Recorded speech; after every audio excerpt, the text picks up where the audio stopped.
কোনোদিন কেসা কাহিনী বলিনি। যেই ছেলেটা আমার আগে কথা বলছিল সেই ছেলেটার একটা কথা চট করে আমার মনে পড়লো, ভুলে গেছিলাম। এই এলাকার বা কোনো এক এলাকার ছেলে গাবতলীর কোনো এক জায়গাতে অথবা কোনো একটা জায়গাতে মসজিদে বক্তব্যের পরে বলেছে যে আব্দুর রাজ্জাক সাহেব শ্মশান, এটা কি শ্মশান কান্দিতে 30,000 টাকা নিয়েছে অগ্রিম, আর বিদায়ের সময় 20,000 টাকা নিবে। দেখেন তো এরকম মানুষের বক্তব্য শোনা যায়। ও এইভাবে জনগণের সামনে বলেছে। তখন আরেকজন কথা ধরে নিয়েছে যে চ্যালেঞ্জ করলাম আব্দুর রাজ্জাক সাহেবকে, আপনার চেয়ে আমি বেশি চিনি, আব্দুর রাজ্জাক সাহেবের কথা বলবেন না। তখন ও ঠেকেছে, কিন্তু ওর মুখের কথা এটা, এবং কথাটা দুই একজনের সামনে নয়, কয়েকজনের সামনে বলেছে। শ্মশান কান্দি কেন? শয়তান, না বেজে তুমি না বুঝে কথা বলো কেন? তুমি চিনো বেটা? 90 সাল থেকে এখন পর্যন্ত কে যদি বলে দিতে পারে আব্দুর রাজ্জাক সাহেব পথ খরচ পাথেও চেয়েছিল, আমি আর কোনোদিন বক্তব্য দিতে যাব না।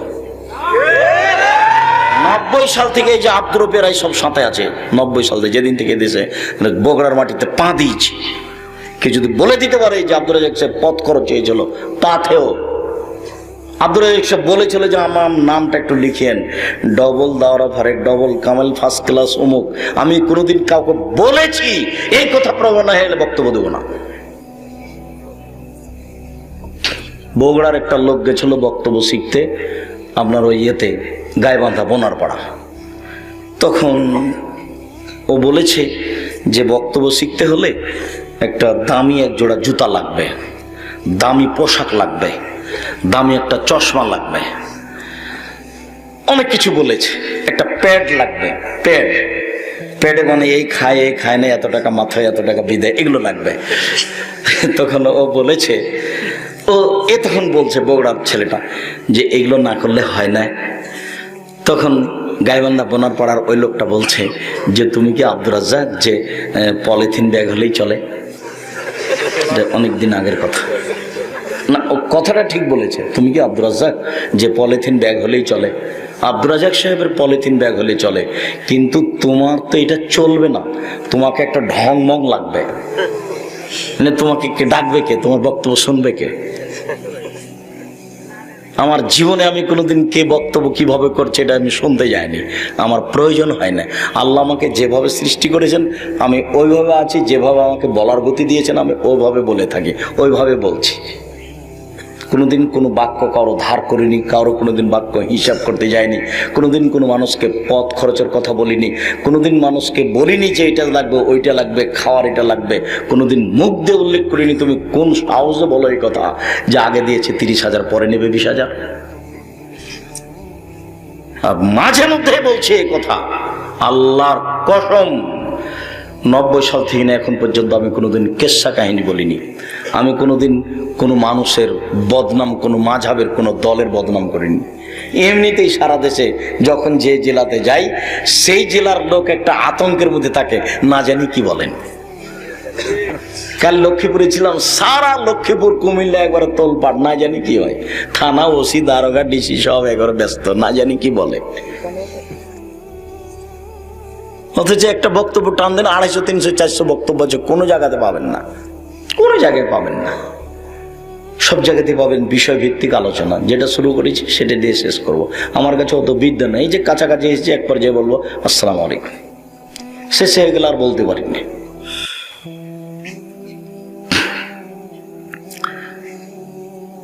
খোটা দেয় যে সে জান্নাতে যাবে না। 4, নিয়মিত নেশাদার দ্রব্য পান করে যে সে জান্নাতে যাবে না। আবু সাঈদ খুদরি রাদিয়াল্লাহু তাআলা আনহু বলেন, রাসূল সাল্লাল্লাহু আলাইহি সাল্লাম বলেছেন, সালাসাতুন লা তাদখুলুনা জান্নাতা আবাদা। 3 শ্রেণীর মানুষ কখনো জান্নাতে যাবে না। এটা সতর্ক, এটা ধমক। 3 শ্রেণীর মানুষ কখনো জান্নাতে যাবে না। 1, মধুমেনুল খামর, নিয়মিত বিড়ি, তামাক, জর্দা, সিগারেট, গোল, নেশাদার দ্রব্য খায় পান করে যে। 2, ও রাজলাত মিনাজ নিসায়ে, পুরুষের বেশধারী নারী, যারা পুরুষের জুতা স্যান্ডেল পরে, যারা পুরুষের শার্ট প্যান্ট পরে, যারা পুরুষের পোশাক পরে, ওরা তাহাজ্জুদ পড়লেও জান্নাত পাবে না। উপস্থিত বৈঠকের মুসলিম বোন, মেয়ে, তোমাকে বলছি, তোমার মাথায় কাপড় নেই কেন? শরম হয় না তোমার? তোমার বাপ না হয় তোমাকে কিছু বলে না, তোমার বাপ তো কাপুরুষ। এই মেয়ে, তোমার বাপ তো কাপুরুষ, আমি বীর পুরুষ বসে আছি, তোমাকে আমি ঘৃণা করি।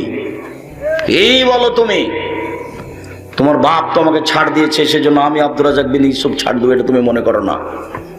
শোনো, তোমার বাপকে আর তোমার মাকে একটা কথা বলে যায়, এখানে মনে রেখো। গল্প করছো কেন? এদিকে খেয়াল করো।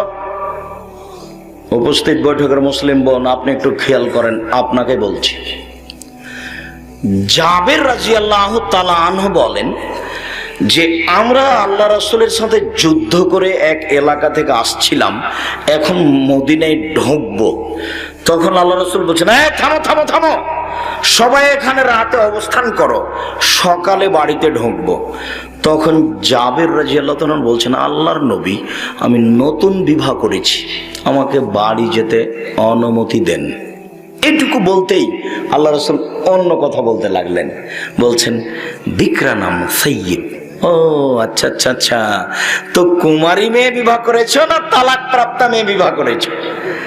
তখন সাহাবী বলছেন, সাইয়্যিদ, তালাক প্রাপ্তা মেয়ে বিবাহ করেছে।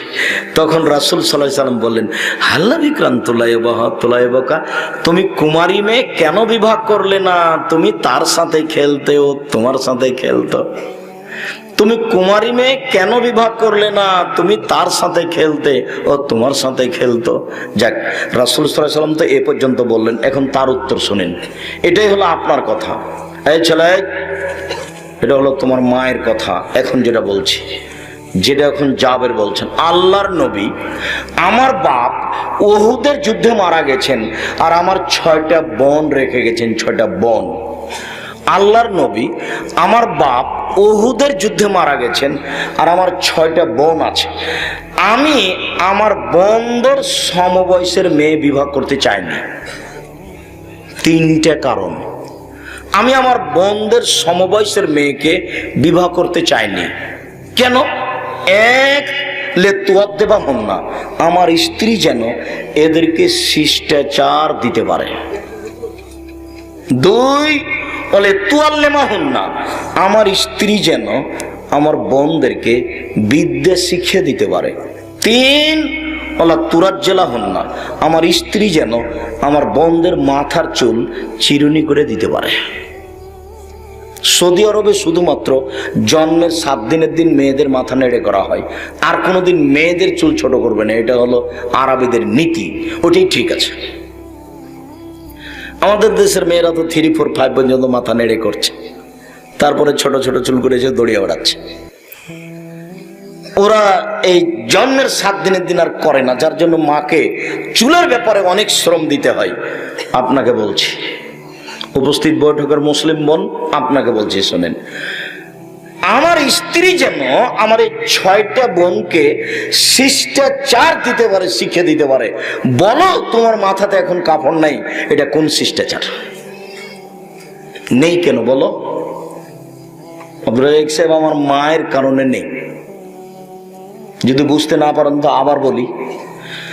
যাদেরকে আল্লাহর নবী বলছেন যে তুমি কুমারী মেয়ে বিবাহ করলে না কেন? করতে ভালো হতো। তখন জাবের উত্তর দিচ্ছেন কি, এটা মনে থাকবে না মনে হয়? হাদিস তো বুখারী মুসলিম, মানে ওই কথা আবার বলতে হয়, হুজুর ভুল বুঝেছেন। ওই যে হুজুর বলছিলেন, হুজুর ভুল বুঝেছেন। আমি যখন বলেছি বুখারী মুসলিম, তখন বলেছি আম গাছে জাম ধরতে পারে, ধরে না। অমাবস্যার রাতে চাঁদ উঠতে পারে, উঠে না। সুয়ের ছিদ্রতে লাঙ্গলের ফল ঢুকতে পারে, ঢোকে না। সুয়ের ছিদ্রতে লাঙ্গলের ফল ঢুকে যেতে পারে। আম গাছে জাম ধরে যেতে পারে, অমাবস্যার রাতে চাঁদ উঠে যেতে পারে। কিন্তু আমি যে কথা বলছি, এই কথাতে সন্দেহ আছে বলে কিয়ামত পর্যন্ত চেষ্টা করলে সরিষা ঢোকানো যাবে না। যা বলছি তাই থাকবে। এই কথা ওই সময়তে বলেছি যখন বলেছি বুখারী মুসলিম। হুজুর না বুঝে আবার জনগণের সামনে হুজুর বলছেন যে আহমদ ইবনে হাম্বল 10 লক্ষ হাদিসের হাফেজ ছিলেন, তবুও বক্তব্য চ্যালেঞ্জ দিতে পারেননি। আর এখনকার আলেমারা চ্যালেঞ্জ দিয়ে বক্তব্য, 90 সাল থেকে চ্যালেঞ্জ দিয়ে বক্তব্য দিচ্ছি, তুমি বক্তব্য আটকাও না। 20 বছর আগে বলেছি সাদ্দাতের কাহিনী মিথ্যে। তোমার ক্ষমতা থাকলে এক লাইন বের করো কোথায় আছে। 20 বছর আগে বলেছি শরীফ চলবে না কোরআন মাজিদে, তোমার ক্ষমতা থাকলে একটু বের করো না দেখি কোথায় আছে তোমার এই ক্ষমতা। মানুষের বিরুদ্ধে লড়ো কেন? মানুষের বিরুদ্ধে লড়া তোমার কি হবে? তুমি দিন রাত চিল্লে বেড়ালে আমাদের প্রয়োজন হয় না তোমার বিরুদ্ধে কথা বলো, তুমি করো না করো। ইমাম আহমদ ইবনে হাম্বল 10 লক্ষ হাদিসের হাফেজ ছিলেন, ঠিকই তো। ইমাম আহমদ ইবনে হাম্বল চ্যালেঞ্জ করেনি, ওটা আমার কথা দিয়ে আমি চ্যালেঞ্জ করিনি। আমি চ্যালেঞ্জ করেছি যে আপনারা আমার মরা পর্যন্ত সময় থাকলো যে কোরআন শরীফ বলা যাবে না, কি বলতে হবে? কোরআন মাজিদ। বের করো দেখি, আমার মরা পর্যন্ত সময় থাকলো। কোরআন মাজিদের 55টি নাম আছে, তার মধ্যে শরীফ নেই। সাদ্দাতের কাহিনী বের করো দেখি কোথায় আছে। সম্মানিত দিনী ভাই বোন, ওই সময় আমি বলেছি আম গাছে জাম ধরে না, ধরে যেতে পারে, তবু এই কথার পরিবর্তন হবে না। যখন বলেছি বুখারী মুসলিম, শুনুন, জাবের বললেন আমি 3টা কারণে বেশি বয়সের মেয়ে বিবাহ করেছি। আমার স্ত্রী যেন আমার বোনদেরকে শিখিয়ে দিতে পারে, এটা হলো মায়ের কাজ, মেয়েদের ছেলেদের শিখিয়ে দিবে। আমি মনে হয় ভালো করে বুঝাতে পারি না।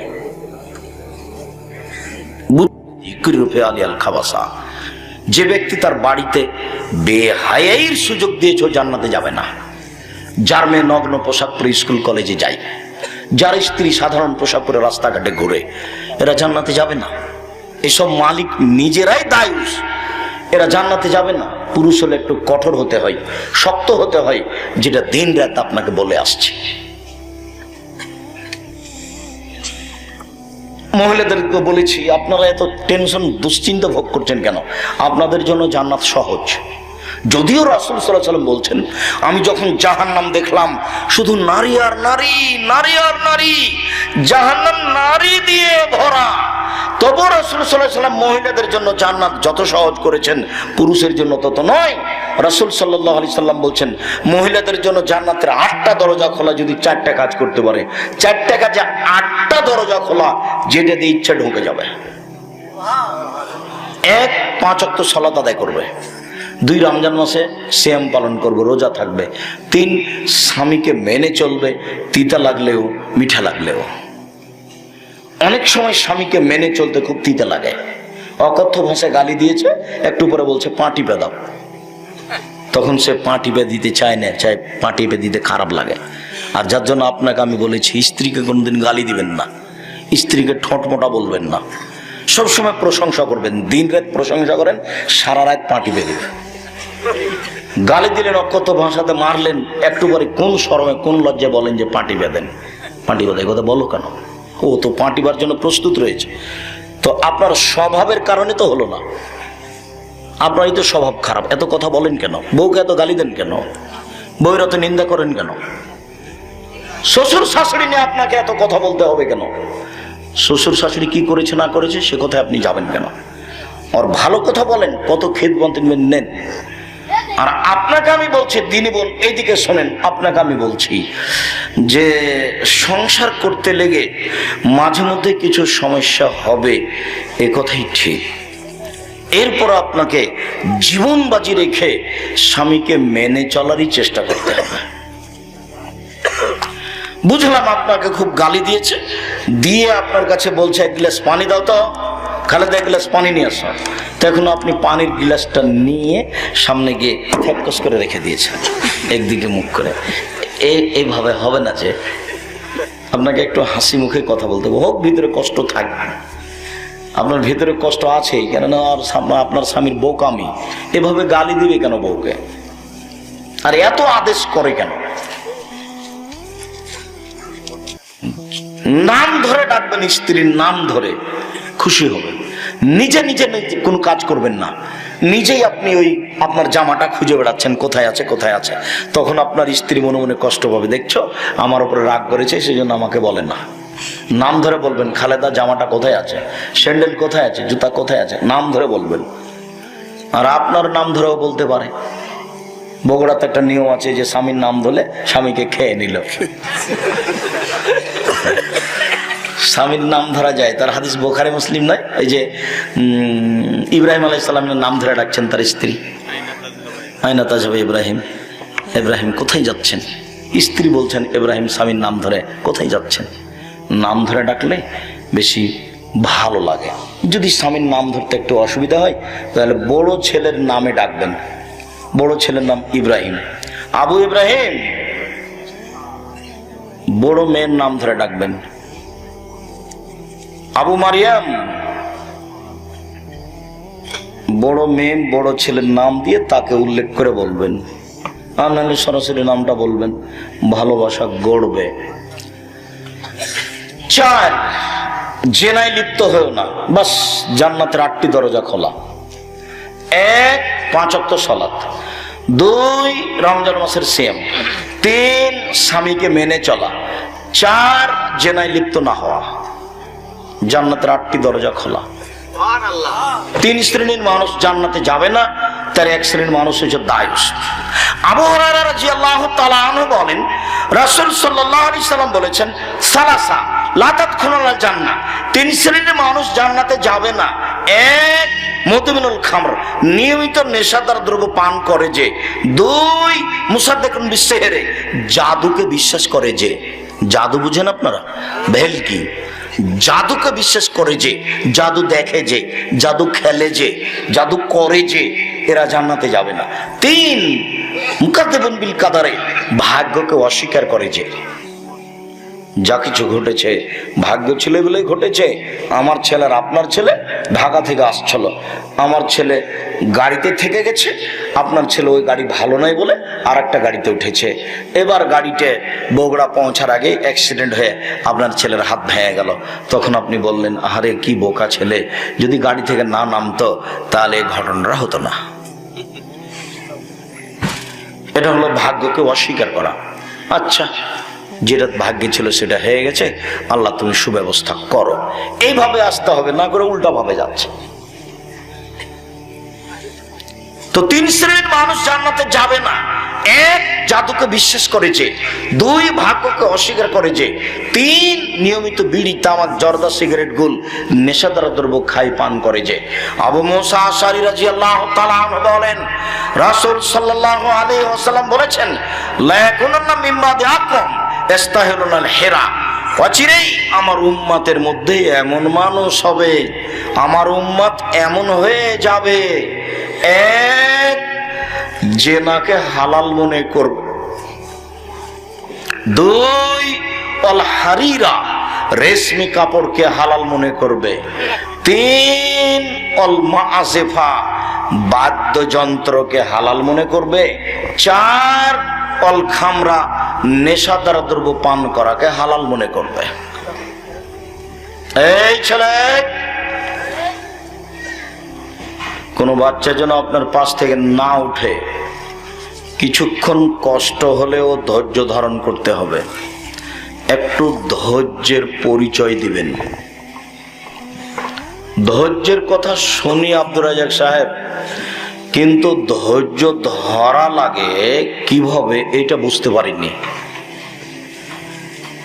যখনই গ্রামের লোক মারামারি লেগেছে, প্রতিবেশী বলেছে যে তোর মাথা ফাটিয়ে দেব, তখন আমি পাল্টা বলেছি, আয় তোকে দেখাচ্ছি। আমি একটুকু থামিনি। ধৈর্য শব্দটা কি এখন ঘোড়ার ডিম হয়ে গেল? ধৈর্য কেন কেউ বুঝলো না। আল্লাহ তাআলা আমাদের নবীকে বলছেন, ফাসবির সাবরান জামিলা, মুহাম্মদ সাল্লাল্লাহু আলাইহি ওয়াসাল্লাম আপনি সুন্দর ধৈর্য ধারণ করুন। সুন্দর ধৈর্য কাকে বলে?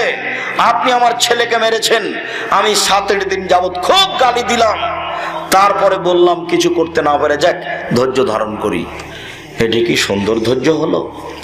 আমার বড় ছেলে মারা গেছে, খুব চিল্লাচিল্লি করে কাঁদলাম, 1 সপ্তাহ কাঁদার পরে বলছি যাক আল্লাহর মাল আল্লাহ নিয়েছে, ধৈর্য ধারণ করি। এটি কি সুন্দর ধৈর্য হলো? আল্লাহ বলছেন, শোনেন, আসবির আলা মা ইয়াকুলুন, ওরা যা বলে তার উপরে আপনি ধৈর্য ধারণ করুন। ওরা বলে জাদুগার, ওরা বলে গণক, ওরা বলে কবি, ওরা বলে ছি ছি ছি ছি ছি, এ কত বদ মানুষ। আমাদের আল্লাহ হলো 360 জন, এ বলছে মাত্র 1 জন। তবু সপ্তম আকাশের উপরে থাকে। একে কুকুর লাগিয়ে দে, একে হত্যা কর, একে জেলখানায় বন্দি করে দে, একে দেশ থেকে তাড়িয়ে দে, যার যা ইচ্ছে সে তা বলে। কে বলছে? পাগলটা পাগল। হে কি কি বলছে? সবাই বলতে লাগলো পাগল। তখন আল্লাহ বলছেন, আমা সাহেবুকুম বেমাজনুন, তোমাদের সঙ্গী পাগল নয়। তোমাদের সঙ্গী মানে কোন শরমে পাগল বলো? তোমাদের বাড়িতে খেয়ে পরে মানুষ হয়েছে, তোমাদেরই বাড়িতে দুধ খেয়েছে, তোমাদের বাড়িতে ভাত খেয়ে বড় হয়েছে, তোমাদের বাড়িতে গরু ছাগল চড়াতো, আজও তোমাদের বাড়িতে আছে। কখন পাগল হয়ে গেল একটু বুঝতে পারলে না? কেন বলছে এ কথা পাগল? এ কথা বলবা কেন? তো জেমাদ ইবনে সাহবাল একজন কবিরাজ, ও বলছে, আরে শোনেন শোনেন শোনেন, আমি ওপরই পাগলামি ভালো করতে পারি। যাকে জিনে ধরেছে, যাকে পাগলামিতে ধরেছে, যাকে ওপরিতে ধরেছে, আমি তার ভালো করতে পারি। তোমাদের এলাকায় নাকি মোহাম্মদকে জিনে ধরেছে, মোহাম্মদ নাকি পাগল হয়েছে, মোহাম্মদকে নাকি ওপরিতে ধরেছে। ও কোথায় কোথায় কোথায়? ওই যে ওই যে ওই যে মোহাম্মদ, ওই যে মোহাম্মদ। তো এখন জেমাদ ইবনে সাহলাবা মোহাম্মদের কাছে গেছে, গিয়ে বলছে, তুমি নাকি পাগল হয়েছ, তোমাকে নাকি জিনে ধরেছে, তোমাকে নাকি ওপরিতে ধরেছে। আমি জেমাদ ইবনে সাহলাবা, আমি জিনে ধরলে ভালো করতে পারি, উপরিতে ধরলে আমি ভালো করতে পারি, আমি পাগলামি ভালো করতে পারি। তা আমি কি কাজ আরম্ভ করব? তখন রাসূল সাল্লাল্লাহু আলাইহি ওয়াসাল্লাম একটু কথা বলবেন, তা একটু হামদ পড়ছেন, ইন্নাল হামদালিল্লাহ নাহমাদুহু ওয়া নাস্তাইনুহু ওয়া নাস্তাগফিরুহু। যখন পড়ে শেষ করেছেন তখন কবিরাজ বলছেন, ইকরা মারাতান উখরা, পড়েন তো পড়েন তো, আবার পড়েন তো। কি পড়লেন? আরে কত গণকের কথা শুনেছি, এরকম তো শুনিনি। কত কবির কথা শুনেছি, এরকম তো শুনিনি। কত জাদুকরের কথা শুনেছি, এরকম তো শুনিনি। আবার পড়েন তো। কি পড়লেন? তখন আমাদের নবী মুহাম্মদ সাল্লাল্লাহু আলাইহি ওয়াসাল্লাম আবার পড়লেন, ইন্নাল হামদালিল্লাহ নাহমাদুহু ওয়া নাস্তাইনুহু ওয়া নাস্তাগফিরুহু। শেষ পর্যন্ত পড়তে না পড়তেই কবিরাজ বলছে, আশহাদু আল্লা ইলাহা ইল্লাল্লাহ ওয়া আশহাদু আন্না মুহাম্মাদুর রাসূলুল্লাহ। আমি সাক্ষ্য দিচ্ছি আল্লাহ ছাড়া কোনো মাবুদ নেই, আমি সাক্ষ্য দিচ্ছি মুহাম্মদ আল্লাহর রাসূল। কবিরাজ মুসলমান হয়ে গেল, তারই পাগলামি ভালো হয়ে গেল। আল্লাহ আমাদের নবীকে ধৈর্য ধারণ করতে বলছেন। আমাদের নবীকে ধৈর্য, ধৈর্য কাকে বলে বুঝলাম না। আল্লাহ তাআলা বলছেন যে আমি পরহেজগার মানুষের জন্য জান্নাত প্রস্তুত করেছি। পরহেজগার কে? এক, আল্লাযীনা ইনফিকুনা ফিস-সাররাই ওয়াদ-দাররাই ওয়াল কাযিমিল গায়জ ওয়াল আফিনা আনিন নাস। টাকা থাকলেও দান করে, না থাকলেও দান করে, থাকলে বেশি দান করে, না থাকলে কম দান করে। আমি এর জন্য জান্নাত প্রস্তুত করেছি। দুই, ওয়াল কাযিমিল গায়জ, রাগকে থামাতে পারে। প্রতিবেশী বলছে বের হ, তো দাঁত ভেঙে দেব, তখন এ চুপ। এ আবার বলছে যে আয় দেখি, তোকে দেখছি, তাহলে এর ভিতরে ধৈর্য নেই। রাগকে থামাতে পারে যে আমি আল্লাহ তার জন্য জান্নাত প্রস্তুত করেছি। তিন, ওয়াল আফিনা আনিন নাস, মানুষকে মাফ করতে পারে যে, মানুষ ভুল করেছে তুমি মাফ করে দাও। যেমন বললে যে ভুল হয়েছে, তেমন আপনি বলবেন যে আচ্ছা আচ্ছা ঠিক আছে ঠিক আছে ঠিক আছে। কোন ছেলেরা যখন আমার সামনে এসে বলে ওস্তাদ ভুল হয়েছে, তো ওখানে থাকতে আমি বলি আচ্ছা ঠিক আছে, তোমার ভুল হয়েছে এই কথাটা বলেছে, তো তো আচ্ছা ঠিক আছে, দেখি কতদিন পর্যন্ত তুমি আর এটা করো না। ভুল হয়েছে, বাস মাফ করে দেন, আল্লাহ আপনার জন্য জান্নাত প্রস্তুত করেছে। তিনটা কারণে জান্নাত রেডি করা আছে। এক, দান। দুই, রাগকে থামাতে পারা, রাগকে থামিয়ে দেন, শুয়ে যান, নাহলে আউযুবিল্লাহি মিনাশ শাইতানির রাজিম বলেন, থামিয়ে দিতে পারলি জান্নাত। দুই, মাফ করে দেন। আনাস রাদিয়াল্লাহু তাআলা আনহু বলেন, রাসূল সাল্লাল্লাহু আলাইহি সাল্লাম বলেছেন, লা ইয়াকুনান্না ফি হাযিল উম্মাহ কাসফুন ওয়া মাসকুন ওয়া কাসফুন। এই উম্মতের উপরে তিনটি বিপদ নেমে আসবে, তিনটি পাপের কারণে। এই উম্মতের উপরে তিনটি বিপদ নেমে আসবে, তিনটি পাপের কারণে। এক, খাসফুন, ভূমিকম্প হবে। দুই, মাসকুন, আকার আকৃতি পরিবর্তন হয়ে যাবে। সন্ধ্যায় ছিল একরকম, সকালে হয়ে যাবে বানর, শুকর। 3, যে কোনো বিপদ নেমে আসবে, বালা মুসিবত বিপদ সমস্যা নেমে আসবে, পেঁয়াজ হয়ে যাবে 200 টাকা 250 টাকা কেজি, চালের দাম বেশি হয়ে যাবে, জমি জায়গা আরেকজন দখল করে নেবে, বাড়িঘর দলীয়ভাবে ভেঙে দেওয়া হবে, জেল হাজত নেমে আসবে, সর্ব ধরনের সমস্যা নেমে আসবে 3টি পাপের কারণে। 1, এজা সারিবুল খমরা, যখন মানুষ নেশাদার দ্রব্য পান করবে। 2, জাহারাতুল কায়নাত, মেয়েরা যখন নাচবে। সব বাড়িতে মেয়ে নাচে, প্রায় সব মোবাইলে মেয়ে নাচে, প্রায় সব দোকানে মেয়ে নাচে। মেয়েরা যখন নাচবে তখন এই সব সমস্যা নেমে আসবে। 3, ওয়াজারাবুল মাজিব, যেদিন বাদ্যযন্ত্র প্রকাশ পাবে। বাদ্যযন্ত্র সব বাড়িতেই প্রায় চলে, সব মোবাইলেই চলে। আব্দুল্লাহ ইবনে উমর বলছেন, আল্লাহর নবী একদিন বাদ্যযন্ত্রের শব্দ শুনলেন, শুনে ফাওয়াজা ইসবাইহি ফি উজনাইহি, 2 কানের মধ্যে আঙ্গুলটা ঢুকিয়ে দিলেন। আঙ্গুলটা ঢুকিয়ে দিয়ে ফানানিত তারিকে রাস্তা থেকে দূরে সরে গেলেন। রাস্তা থেকে দূরে সরে গিয়ে বলছেন, আব্দুল্লাহ ইবনে উমর, জি হাল তাসমা শায়ান, তুমি কি কিছু শুনতে পাচ্ছ? জি না, এখন আমি বাদ্যযন্ত্রের কোনো শব্দ শুনতে পাচ্ছি না। ফারাফা ইসবাইহি মিন উজনাইহি, তখন তিনি তার 2 আঙ্গুল 2 কান থেকে সরালেন। বলেন তো বাদ্যযন্ত্র হালাল না হারাম?